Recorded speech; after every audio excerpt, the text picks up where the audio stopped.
नमस्कार मित्रों, हमारे चैनल में आपका स्वागत है। मैं डी.एन. तिवारी आप लोगों को नागमती वियोग वर्णन पढ़ाऊँगा। देखिए 2 खंड हो गए हैं, तीसरा है।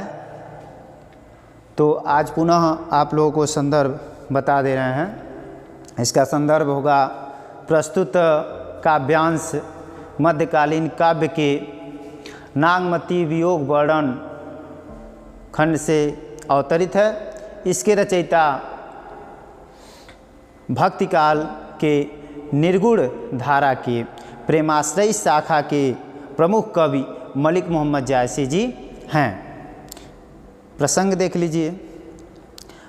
प्रसंग में लिखेंगे आप लोग कि प्रस्तुत काव्यांश में या काव्य पंक्तियों में कवि ने विरहिणी नागमती की वियोगजन्य व्यथा का मार्मिक वर्णन प्रस्तुत किया है।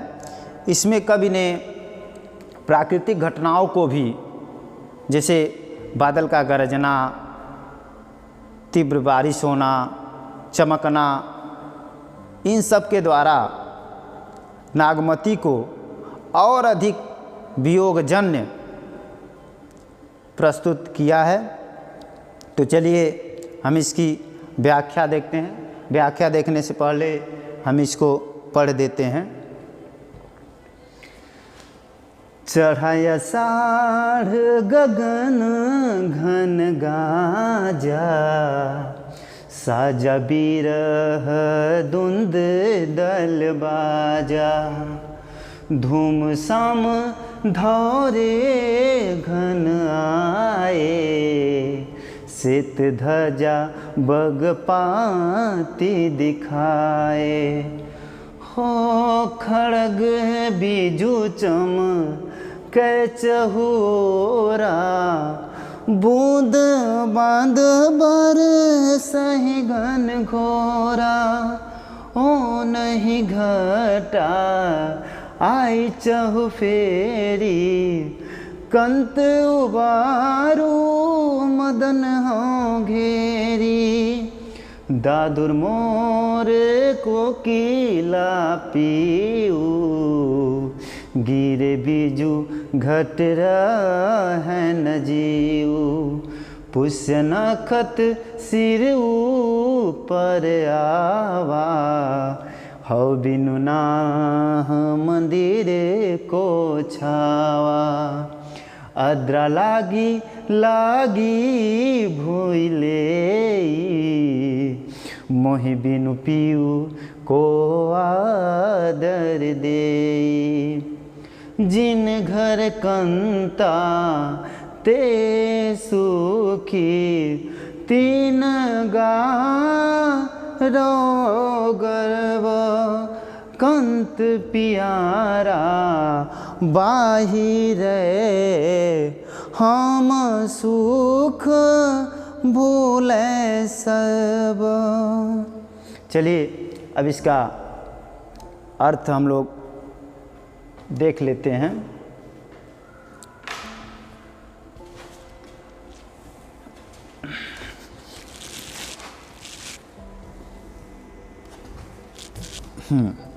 देखिए इसका अर्थ, व्याख्या देखिए। चढ़ा आषाढ़ गगन घन गाजा, साजा बिरह धुंध दल बाजा। यहीं से मलिक मोहम्मद जायसी ने 12 मासा का वर्णन किया है। देखिए 12 मासा में पहला महीना आषाढ़ से शुरू किया है। आषाढ़ से शुरू करके पूरे हिंदी में पूरे महीनों का वर्णन किया है कि किस महीने में वियोगिनी नागमती का कैसा वर्णन है। तो चलिए आषाढ़ से शुरू करते हैं। चढ़ा आषाढ़ गगन घन गाजा, साजा बिरह धुंध दल बाजा। कवि कहते हैं कि जब आषाढ़ चढ़ता है तो गगन घन गाजा, गगन माने आकाश में, घन माने बादल, गज जाते हैं। यानी आषाढ़ का महीना चढ़ते ही आकाश में बादल गज गए, यानी बादल ही बादल दिखाई दे रहे हैं। साजा बिरह धुंध दल बाजा, वह बादल नागमती के लिए ऐसा प्रतीत हो रहे हैं जैसे कि विरह रूपी शत्रु ने अपने दल बल के साथ, अपने सैनिकों के दल के साथ, बाजे गाजे के साथ उस पर आक्रमण करने के लिए तैयार हो गया है। ठीक है। धूम शाम धौरे घन धाये, श्वेत ध्वजा बकपात दिखाए। देखिए धूम, धूमिल, जो धूमिल बादल होते हैं, शाम माने काले रंग के, धौरे माने सफ़ेद, 3 प्रकार के बादल होते हैं। तीनों प्रकार के बादल आ गए हैं। धूमिल रंग के, सांवले यानी काले रंग के और सफ़ेद रंग के। घन धाये, घन माने बादल, धाये माने दौड़ना, यानी धूमिल, काले और सफ़ेद तीनों बादल एक में एकजुट होकर के दौड़ रहे हैं। श्वेत ध्वजा बकपात दिखाए, और बकुलों की जो पंक्तियां हैं वह उड़ रही हैं। तो बकुलों की पंक्तियों की जो उनकी पंख हैं, ऐसा प्रतीत हो रहा है कि जैसे वह विरह रूपी शत्रु की क्या हो, ध्वजा है। ध्वजा का मतलब पताका जो होता है, विजय पताका। श्वेत ध्वजा बकपात दिखाए, जो बकुलों की पंक्तियां हैं उड़ रही हैं, उनके पंख लग रहे हैं जैसे वह सफ़ेद ध्वजा है, पताका है। किसका? विरह रूपी शत्रु का। अगली लाइन में देखिए, खड़ग बीज चमकै चहुओरा। खड़ग माने होता है तलवार, बीज माने बिजली। जैसी जी कहते हैं कि चारों तरफ बिजली कड़क रही है, चमक रही है, तो जैसे लग रहा है कि विरह रूपी शत्रु की तलवार चमक रही हो। खड़ग बीज चमके चहुरा, चारों तरफ बिजली चमक रही है, ऐसा प्रतीत हो रहा है कि विरह रूपी शत्रु की तलवार चमक रही है। और बूंद बाण बरसई घनघोरा, जो आसमान से बारिश हो रही है, घनघोर बारिश हो रही है, तो विरहिणी नागमती के लिए ऐसा प्रतीत हो रहा है कि विरह रूपी शत्रु के घनघोर बाण चल रहे हैं। जब बारिश, घनघोर बारिश हो रही है तो ऐसा प्रतीत हो रहा है कि विरह रूपी शत्रु ने विरहिणी नागमती पर घनघोर बाणों की बारिश कर दी हो। ओनई घटा आई चौफेरी, कंत उबारू मदन हो घेरी। कह रही है नागमती कि चारों तरफ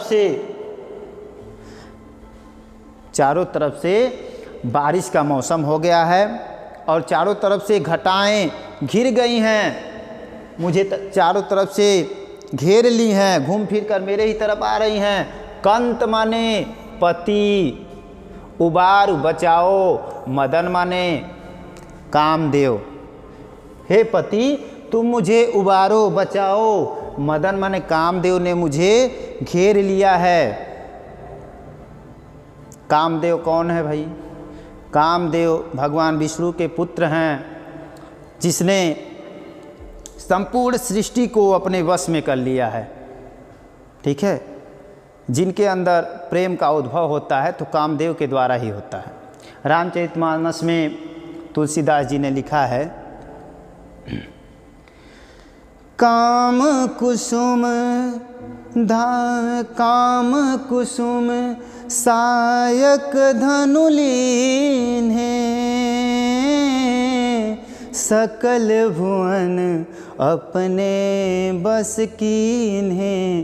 कामदेव ने कुसुम का फूल का बाण लिए हुए संपूर्ण संसार को अपने वश में कर रखा है। तो वही नागमती कह रही है कि हे कंत, हे पति मुझे उबारो, बचाओ। मदन ने, कामदेव ने मुझे घेर लिया है। दादुर मोर कोकिला पीऊ, गिरे बीज घट रहे न जीव। दादुर माने मेढक, मोर और कोकिला कोयल, पीऊ।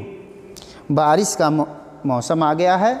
दादुर मेढक टर टर की आवाज़ निकाल रहे हैं, मोर भी पीऊ पीऊ पुकार रही है और कोयल भी पीऊ पीऊ पुकार रही है। गिरे बीज, मेरे ऊपर बिजली गिर रही है, यानी चारों तरफ प्रेममय वातावरण हो गया है।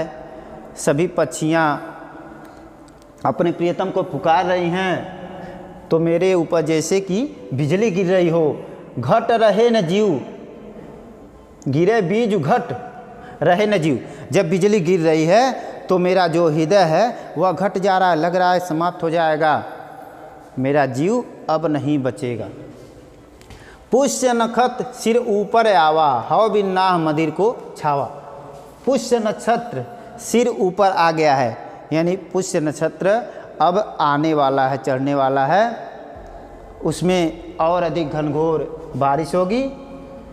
हव बिनु नाह, नाह माने होता है पति, मंदिर माने घर, यानी मेरा पति मेरे पास नहीं है, मेरे मंदिर को कौन छाएगा, यानी मेरे घर को कौन संवारेगा, कौन बनाएगा। तो शरीर रूपी मंदिर, शरीर रूपी घर के बारे में कह रही है। फिर लास्ट लाइन देखिए, अद्रा लागी लागी भूमि लेई। अद्रा नक्षत्र लग गया है और भूमि में लेई लग गई है। जब रोपनी, धान की रोपनी होने वाली होती है तो भूमि में लेई लगाई जाती है। उसी प्रकार कह रही है नागमती कि अद्रा नक्षत्र लग गया है और पूरी भूमि पे लेई लग गई है। मोहि बिन प्यू को आदर दे, यानी मेरा पति मेरे पास नहीं है, तो मेरे पति के बिना मुझे कौन आदर देगा, कौन सम्मान देगा। मैं ऐसे प्रेममय वातावरण में विरह से ग्रसित हूँ। तो आज मेरा पति होता तो मैं इस प्रकार विरह से ग्रसित नहीं होती। चलिए दोहा देखिए इसमें, जिन गण कंता ते सुखी, तिन गारो और गर्व। कंता, देखिए इसमें तीन जगह पति का पर्यायवाची आया है, तीन जगह आया है, जिसमें देखिए कंत आया है, एक हो गया, नाह आया है, दो हो गया, और पुनः कंता। तीनों का अर्थ एक ही होगा, पति।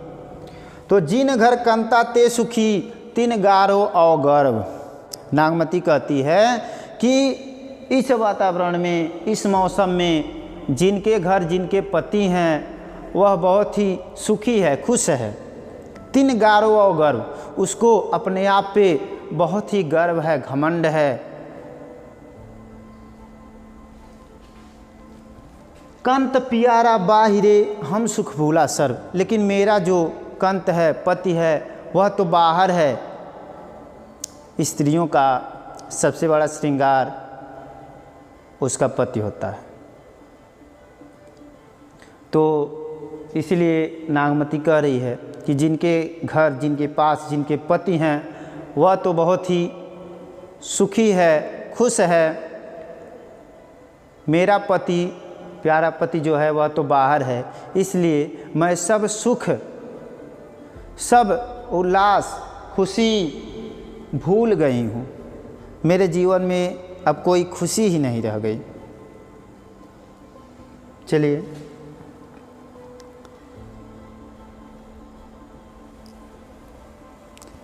अब देख लेते हैं इसका विशेष। विशेष में जैसा कि पहले भी बता चुके हैं, भाषा इसका अवधि है,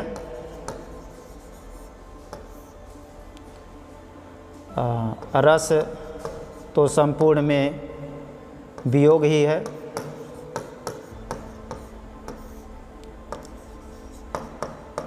छंद दोहा और चौपाई है।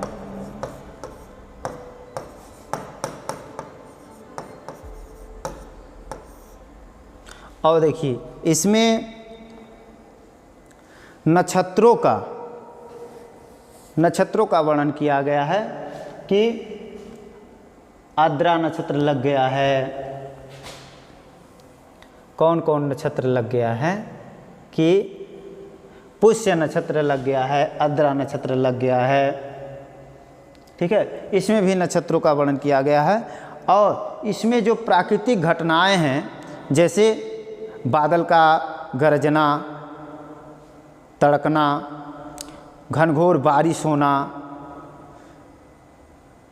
तो घनघोर बारिश को बाणों की उपमा दी गई है, बिजली चमकने को खड़ग यानी तलवार की उपमा दी गई है, और हंस के ये बकुलों की पंक्तियों को जब उड़ रहे हैं सब तो उनके पंखों को वीरा रूपी शत्रु के ध्वजा पताके की संज्ञा दी गई है। ये सब इसमें विशेष है।